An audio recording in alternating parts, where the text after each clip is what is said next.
rare red warning for wind, which warns of significant disruption and a danger to life, has been issued by the Met Office for parts of Wales and southwest England tomorrow as Storm Dara hits the UK. The Met Office warns of damaging winds with gusts of 90 miles per hour possible. The UK is bracing for life-threatening winds as the Met Office has in the last half hour or so issued a rare red weather alert for Storm Dara. Gusts of over 90 miles an hour are set to batter Wales and southern England from 3 o'clock on Saturday morning, with warnings of flying debris, falling trees and dangerous waves. Power cuts, damaged buildings and travel chaos are also expected as the storm tears through. Amber warnings also cover much of the country, with severe winds lingering well into the rest of this month.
Okay, so usually I would advise not to build a shelter against an upturned root ball like this, because where the tree once stood, it's gone. And what happens is that tree pulls all the ground up with it as it topples over, leaving this indentation. Now that indentation is going to hold water. Regardless of how hard you try to alleviate that problem, there's always going to be some kind of water seeping up through the ground where the tree once stood. But in this situation, and for this kind of shelter that I'm building today, it's quite handy because where the tree has turned over, underneath is all this clay and lots of rocks. Now in this area, rocks are quite hard to come by, believe it or not. So if I want to build some kind of a fire or a fireplace or some kind of other permanent structure, having that clay to my disposal and the rocks is going to work a treat. Also as well, I'm going to try and get this as even as possible, this ground, because right now it's really slushy mud and clay. So I'm going to try and get this as even as possible, and then I'm going to try and lay like some kind of decking down using planks of wood.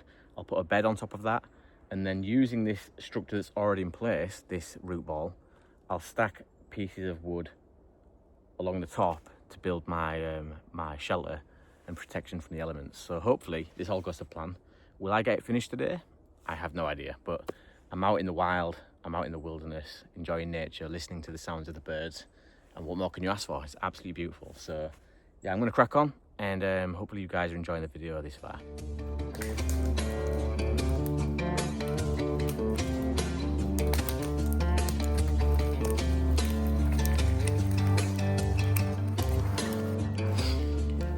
So what I'm doing right now is getting all my resources into piles, and I'm doing this long before I even start trying to organize the shelter or build the shelter, because through experience what I've learned is that once you start trying to organize the shelter or build it, you're going to realize really quickly that you need more resources. So it just makes more sense to get a big pile of wood, a big pile of stones and rocks together. And a little tip as well is always overestimate. When you think you've got enough wood, go out and get some more, because once you start cutting this down to size, once you start laying this up against the shelter, you're going to find out really quickly that you actually do need more. So always overestimate and do things in this order.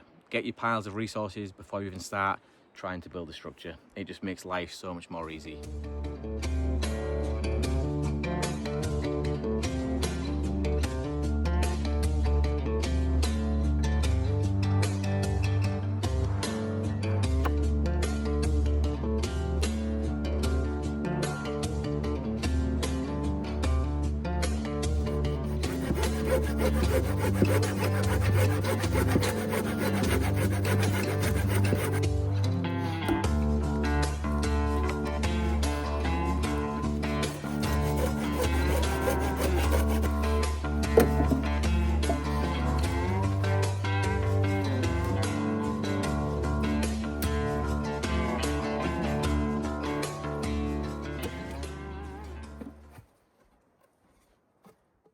So this is the end of day one, and it's been hard graft. I'm not going to lie, it's been hard work.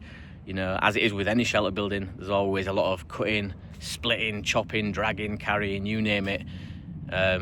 It's not like these meditative videos on YouTube that we see, you know, where they have a shelter up in 20 minutes and there's no speaking. It's all really relaxing and yeah, like I said, meditative. It's not like that. It's work, it's hard work, but the bed is done. I'm off the ground, and so when I do eventually stay out here, my heat from my body will not be lost to the surrounding ground around me. I did have to make a few adjustments, as you can see here, because when the tree uplifted, it obviously didn't lift all this ground here evenly. There was a large chunk of ground missing here, which made the bed uneven. So I've just kind of balanced that out now, which has worked really well. Up inside the root ball, I'm going to have a light that hangs down, and all this will be nice, glowing, warm colours. From the top of the root ball, I'm going to have sections of wood that come down and enclose all of the shelter. So when it rains, when it's windy, I'll be protected from those elements as well. Over here, there is a pile of rocks that I've been throwing to one side, and eventually I will have a stone fireplace. I'll use the clay from the ground to smooth off those rocks, and that will set and go hard, and it's going to be awesome. It's going to be a really, really cozy little shelter. So I'm about to go into the best bakery in the world.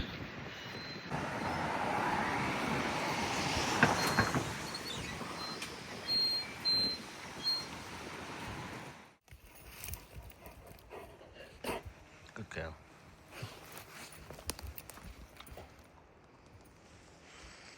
Okay, so as you can see, I'm back at the shelter now. Something a bit odd.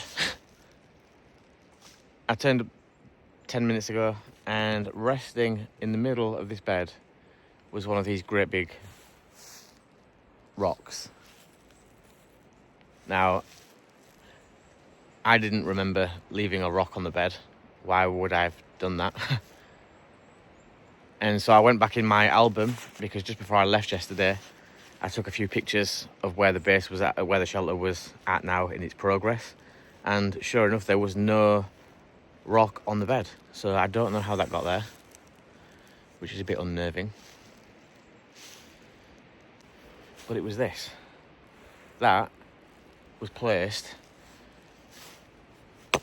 in the middle of the bed. And I know, as soon as I saw it, I just thought instantly, I thought, wow, wait a minute. I don't remember leaving that there. So I had to confirm that by looking through my pictures, and literally, as I was leaving yesterday, I turned around, I thought, I'll just grab a quick picture before I leave. So that was the last picture of me leaving the shelter, and there is no boulder on the bed. So explain that one. I have no idea. So to speed up the process today, I've brought this little thing. It's just a trusty little 26 volt hand saw. So this is going to hopefully speed up the process. There may be a day 3 or day 4, I'm not sure yet. Probably there will be, because I want to get this not only structurally safe and sound, but I want to get it looking nice as well, which means touching up a few things and decorating here and there. But yeah, this today should be a lifesaver. I've got 2 batteries with me, let's hope they last. So ideally, I need to get these 2 trees down, because if you look at where they're overhanging, that's going to be a disaster at some point. So yeah, I need to try and figure out a way to get that tree down, but in a way where it falls away from the shelter. It's not going to be an easy task. I've just had a look at this situation, and I don't know how I'm going to do this, because it's already leaning so far over that way that if I cut it at the base here, the weight of that tree at this end is going to be far more greater than what I can give to pull it away as it's falling. So cutting it there is going to make it topple on top of all this. If I can eliminate damage and wasting time trying to repair things that can be fixed from the start, then I need to do that. But right now I just don't know how I'm going to pull it this way.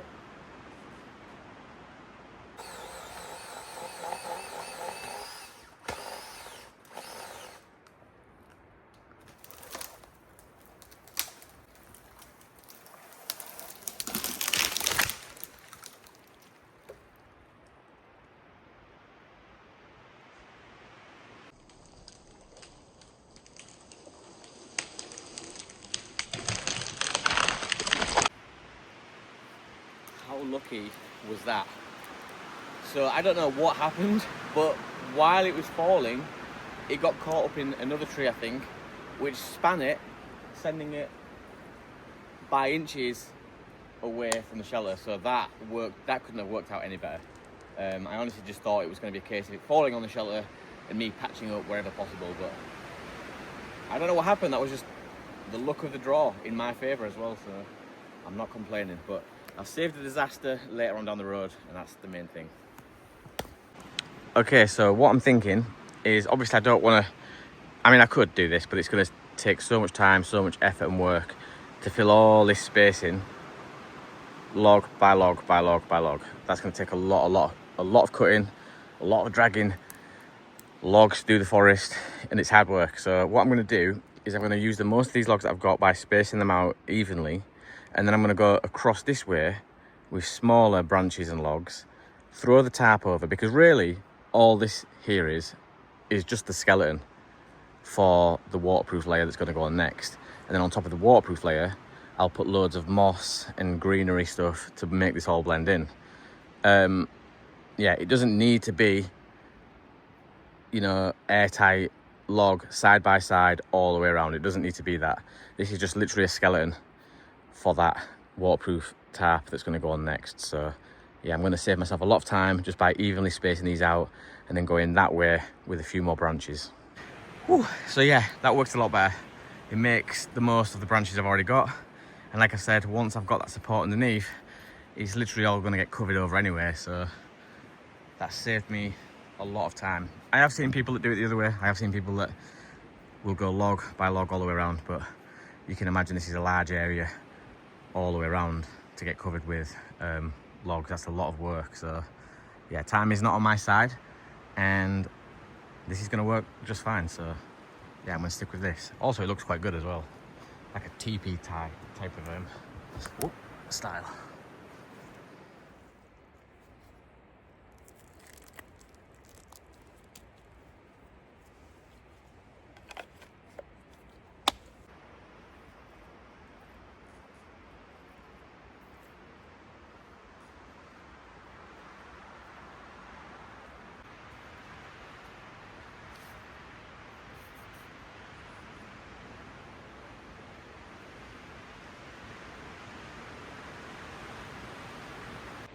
This part here just really looks like some kids have been in the forest and thrown something together.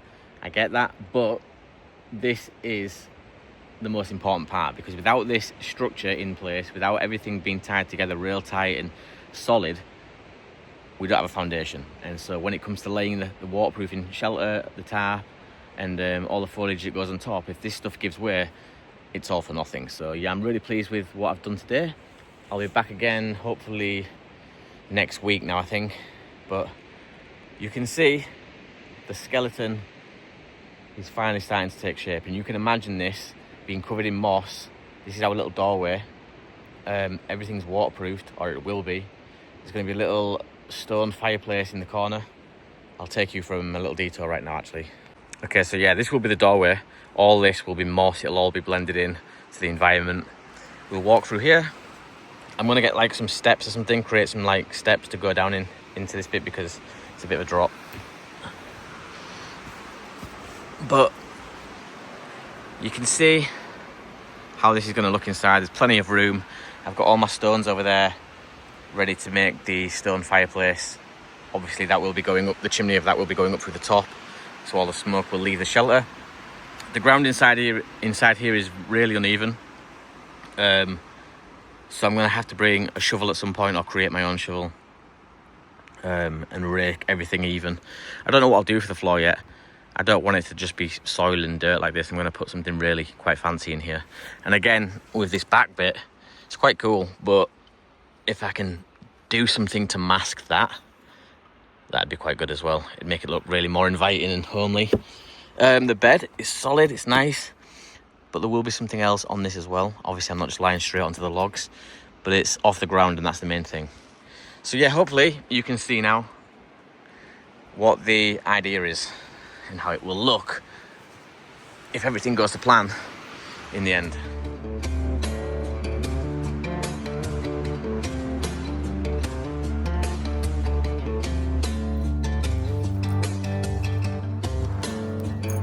So yeah, I'll be back next week. I'm filming for my other channel, 401 Files, tomorrow. So if you're not subscribed to 401 Files, it's literally me out in places like this, but talking about creepy things. A lot of the UK, especially national parks, have stories of high strangeness, UFOs, extraterrestrials, the paranormal, you name it. I talk about all that kind of stuff in areas like this over on the 401 Files. So if you haven't already, please do head over there and subscribe to that channel as well. But if you're just strictly all about the bushcraft, the wild camping stuff, then this is the channel to stick with. Like I said, next week I'm back here, and then I guess only maybe two more visits, and this pretty much should be done. 2 or 3 more visits. Let's just say 3 to be safe, but yeah, no more than 3, and I reckon we're done. This shelter will really look like something special. Until next time, guys, take it easy, stay safe, and look after yourselves.